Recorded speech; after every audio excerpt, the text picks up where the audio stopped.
ministre des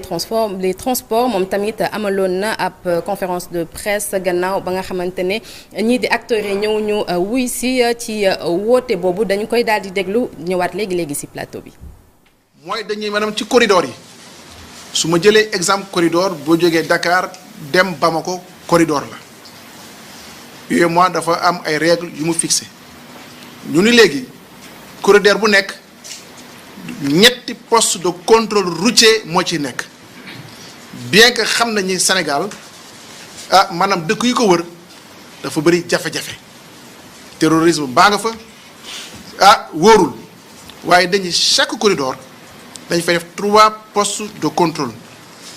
te tey jii boo demee ci corridor Dakar Bamako boobule maanaam commencé ñu mettre en application loolu contrôle yëpp wàññeeku na d'ailleurs pour wax joo ñuy wax engagement boobu ñu jël ñu mën ko tënk ci kayit am na benn arrêté ministériel boo xam ñu ngi koy defar te dana pare lu mu yàgg dana teel a pare te ministre yi mu concerné yëpp daañu signé arrêté inter war gaynde yeeg allo Dakar yeeg et cetera di wax ni loolu ñun ñëpp xam nañ ni transport illégal la ak irrégulier jël nañ ci ay matuwaay pour quand même gën a fexe ba nga xam ni ñoo ñuy def transport irrégulier ak illégal soit ñu régulariser wala ñuy fexe avec le contrôle ba bu ñu mën a def transport boobu. alors Gora Khouma ñoo ko déggandoo waaye laataa ngay ñëwaat ci li waral demu leen wuy ji ñi nga xamante ne ñoom ñoo yore wàllum transport féetee ci nguur gi ndax mën ngaa ñëwaat ci li waral seen grève bi ngeen tàmbali dem ba tey. waa grève bii de ay naqar la yu bari ci secteur de transport ba tax na syndicat yi daawul ànd yàlla boole leen ñëpp muy 14 syndicats pour ñu yëkkatoo tegandoo cela veut dire quoi secteur bi moo nekk ci en souffrance ku nekk jéemaloon na sa bopp sottiwut tey ñu dajale en cadre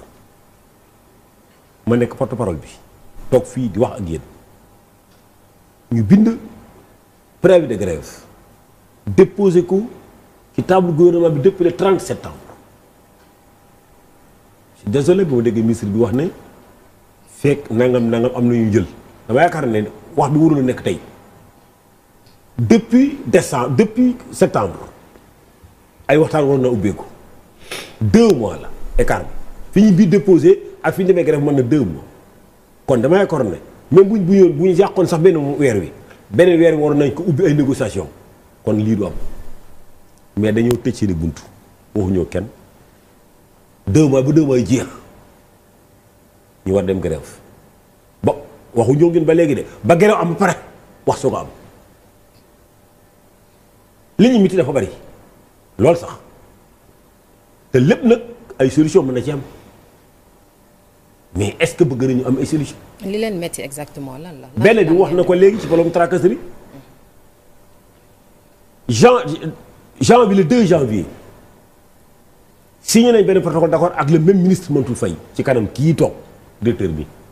wax nañ ci problème yooyu ba defoon ay proposition ci na attestation jóge ci circulation bu ko gendarme yoreti bu ko police yoreti góor xuma bu defee infraction war naa mën a fay ci système électronique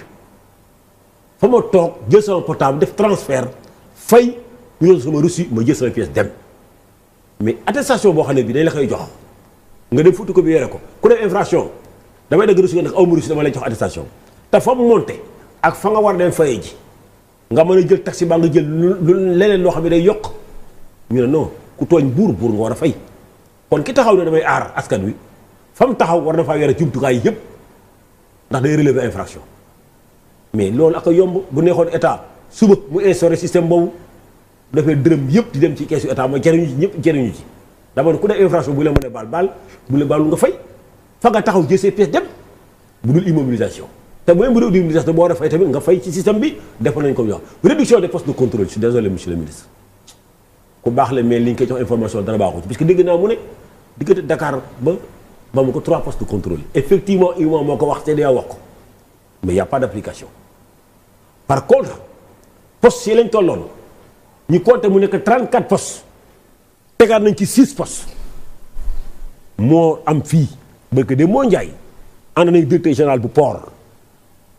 ñu jóge Dakar gi ak des techniciens ñu jóge Dakar gi ba Bamako par la voie terrestre pour wane ne lañ wax dëgg la poste par poste dañuy séenante sax dañuy séenante kon moom mii suñ kilifa bu taxee mu ne loola dindi nañ ko bien rek réew mi amul sécurité bi ñu ngi koy protéger mais tey def nañ ko 3 postes de contrôle je suis désolé kon moom am na information yoo xam ne yi jox nañ ko te waruñu ko jox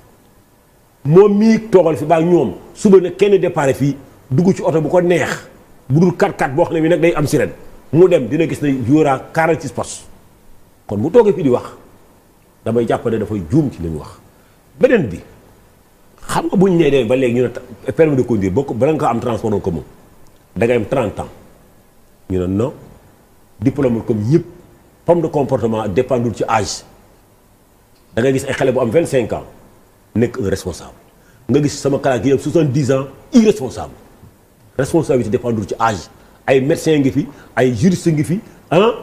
ay soldats ngi fi yoo xam ne ñi amul sax 25 ans te c'est des responsables waaye lan moo tax yow nga ne carte d'électeur kii war a fal baa war a folli bu amee 18 ans am na ci droit fal moo gën a garaaw sa accident baa ngay folli fal nit moo gën a garaaw bu dee la nga ko fale moomu ko da ngay jaay dëkk ba baa nga folli koo xam ne waru ko am folli kooku jaay nga dëkk ba te boo amee 18 ans am ci droit boo amee 25 ans am droit di xotti biir pour sauver ay nit ñu ne non limite bi daal 25 ans la woon fa lay yem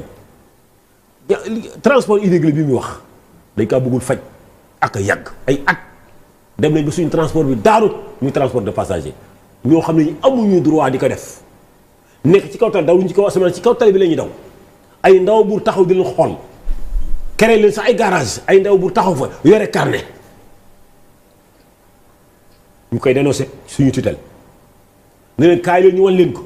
dem ci commande bi ne kaay leen ñu wan ko ba léegi ay at nanguñ ko boo leen waxee ñu ne seen oto dañoo màgget kon oto bi même bu amul droit te bees bon dama ne dañu ne gouvernement dañ ne ku am droit licence def transport defal transport ku ko amoo droit wax na ko ci biir nee na ñooñu dañ leen di arrêté mais ñaata at na 5 ans ñu leen koy signalé ba tey jii ñoo dañ leen di arrêté dañ leen ko bëggul arrêté kii les camions moom mii am na département boo xam ne moom moo ko jiite muy le pèse acier ça pose problème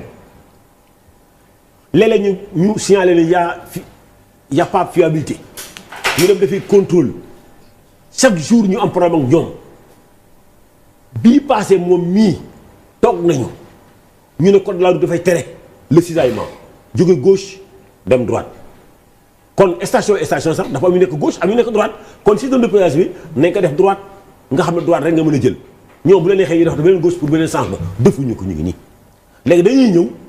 yow camion bi ñu ne force di nga jéggi tali bi dem peese ji ñëw muy créer ay accident chaque jour ñu wax leen ko ministre bi ci boobu signé ko daa ñu signature boobu na loolu na deñ moom ministre bu loolu mën naa la indi moom mi xam ne ko ministre bi ko signé na loolu na deñ ba mu nee na deñ moom mi moo bind beneen këyit moom mii toog dindi waxu ministre ba jox waa agriposage ne leen appelé que ne lii na gars yi jàdd gauche ñoom doon nañ d'accord sax ministre bi ko bindoon signé ko moom mi di technicien am nga dem ci ministre bi ne ko def nga erreur de nañ appliqué jàdd gauche le même ministre corrigé boppam wane ne maa bindoon lii pour jàdd gauche dindiwaat naa ko appliqué jàdd gauche ñu xam ne ministre bi ko waxoon moo ko dindiwaat mais ministre bi la ma waxoon ba léegi jàdd gauche amul moo fi nekk moom mii toog moo bind beneen këyit tey il n'est pas le ministre c'est un technicien du ministère moo bopp wuyee loolu dindi ko